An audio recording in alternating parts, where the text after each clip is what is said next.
Welcome to the Learning Pines YouTube. We hope this video helps. In this video, I will explain how to make hot chocolate brownie at home. First, let's gather our essential ingredients. You'll need 1 cup of all-purpose flour and 3/4 of a cup of unsweetened cocoa powder for that rich chocolate base. Don't forget 1 cup of granulated sugar and half a cup of packed brown sugar for sweetness. Finally, have half a cup of melted butter, 2 large eggs, and 1 teaspoon of vanilla extract ready to go. Now, let's get mixing. In a large bowl, combine your melted butter with both sugars, then beat in the eggs and vanilla extract until the mixture is smooth and creamy. Next, gradually add your dry ingredients, mixing until just combined. Be careful not to overmix the batter. A few lumps are perfectly fine.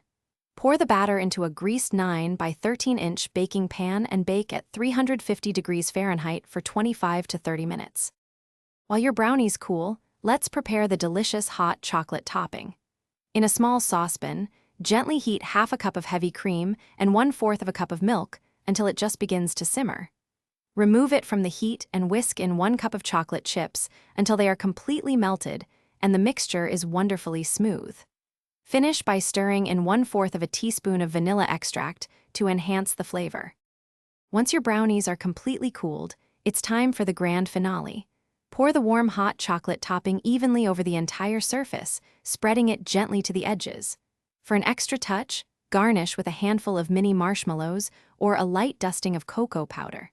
Let it set for a few minutes, then slice and serve your incredible hot chocolate brownies.